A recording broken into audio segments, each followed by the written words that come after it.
iyadoo maanta hal sano laga joogo markii uu xilka la wareegay gudoomiyaha gobolka Banaadir ahna duqa magaalada Muqdisho Xasan Maxamed Xuseen Mungaab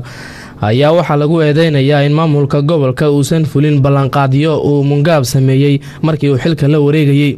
inta uu shaqeynayo maamulka Mungaab waxaa ciladoobay qaar ka mid ah leerarka cadceed ku shaqeeyay iyo samaafarayaasha waliba kuwa ku yaala wadada Maka al-Mukarrama oo mas'uuliyiinta dawladda ay aad u isticmaalaan ilaa iyo haddana waa ay ciladeysan yihiin samaafarayaasha iyo leerarka cadceed ku shaqeeya kuwooda ciladoobay qaar ka mid ah shacabka magaalada caasimadda Muqdisho ayaan u bandhignay muddadaasi sanadka ah sida ay u arkaan maamulka gobolka Banaadir. Abdullaahi fikirkayga hadaan ka hadlo xaaladda maanta gobolka Banaadir oo marayo hal sano ka hor markii Mungaab intuusan xilkan qaban gobolka horumar ka socday dhismo badan ka soo laamiya furmay waxa way wadanku wuxuu ahaa caalamku la tartamay maantana waxa way waxay maraysaa inaan waxba oo hoos u dhacay oo wax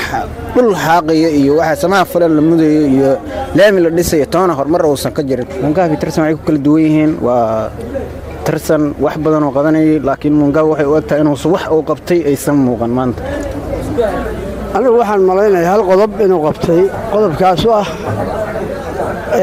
جدية وتجي ماشي وفقد أو لامج محوها لامج يكره صدق كأيو تجي وحكى له ما أنتو حلك قبتي سما فريان كوادم وحقاد مركز اللي لا مركز سما فريه ما أنتي حلك الجورة يدبي أياد مركان ترافق هذا ورثنا وحي إلى العقتي مركان توارح عهد يا وعشورت شذلك كل حنشرني مقام أوش من هذا إلا هدي روحي اللي يقرب شغل اللي يقرب المقبر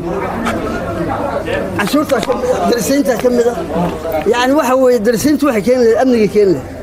معناها waxaan arkaa guriyo la jijibinayo dad masaakiin oo meel degan oo guriyahooda laga saaray aan meel loo haynin inkastoo isaga yahay duqi magaalada waxa loo baahan yahay in dadka uu ka rarayo guriyaha ama meelaha dawladda leeyihiin ee uu ka bixinayo waxa loo baahan yahay inuu isaga meel u yeelo dad masaakiin oo qaxooti ah oo dhowr iyo 20 sano guriyo dawladeed ku nool deganaa haddii markaas dawladda ay u baahato waa in uu isaga ka hadlo ilaan duqa isaga mas'uuliyadda saaran tahay waa in uu sameeyo meel uu dejin karo dhul uu sameeyo oo yiraahdo waxaan idin soo qoondeeyay shacabka Soomaaliyeed hadaa tihiin meeshaas degaysaan meeshan dawladda u baahan oo ku danaysanayso inuu yiraahdo ma ahan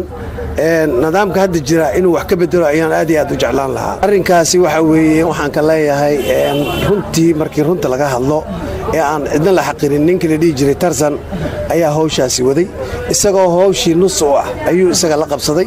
intuu isaga qabtayna dhameystirku ku guuleystay aad iyo aad aan ugu mahad celinayaa taasi gudoomiyaha gobolka Banaadir gudoomiyaha gobolka Xasan Maxamed Xuseen Mungaab ayaa sanad ka hor markii uu xilka la wareegayay waxa uu ballan qaaday oo uu sheegay in hay'adaha amniga gobolka isaga la hoos geynayo si nabadgelyada loo xaqiijiyo balse taasi ma aysan fulin dhinaca amnigana waxa jiray sanadkaasi weerar badan oo dhalaal cad ay al-shabaab caasimadda Muqdisho ku soo qaadeen waxaan rabaa inaan idin sheego yani in gudoomiyaha gobolka Banaadir iyo duqa magaalada Muqdisho ay hoos yimaadaan oo si toos ah hoos yimaadaan oo amarada dayliga oo asaga bixiyo oo gumada asaga bixiyo oo la xisaabtamo oo gudiga amniga gobolka Banaadir asaga oo shir gudoomiyo waxa la sameeyahay maahan waxay ku cad tahay sharci lambar 21 oo soo baxay Agoosto 1963 sharcigaas kaliya mana la ilqaynin waligiis wuu jiray sharciyadii gacanka oo ilqaysan mid ah waa lagu dhaqmi jiray dawladda dhexe ka dhacdo marka sharcigaas ayaa loo baahan yahay in lagu dhaqmo waxaan rabaa inaad xasuusataan يعني مركز لقارنا يا محل هذا دستور كذلك لو أدرسن إيه شروع ذاك ذلك أدرسن هو الداتا ولا الغيرين مركز شرع لمبر 21 كما من أهم شروع للغي ولذلك بوليس كقبل كنا بسكوت قبل كعليها حكمه عليها أمر سيرا يوم عليها الهوس مالا يوم كاس دين هلي وايو كاس دين هلي وايو taas hadii la gaari waayo oo ay la isku dayo in isbaara loo dhigto intaas oo magaalooyinka hore u socdaan magaalada ay dagar qabiyaashu dhibaatada ku hayaan يعني أما كذا يلقى تشعير سارة Soomaaliya oo dhan mas'uulka la yiraahdo dadka deegaanka iyo maamulkooda يعني بشرة عاصمة المامور كذا أنا هو جامين أمني عاصمة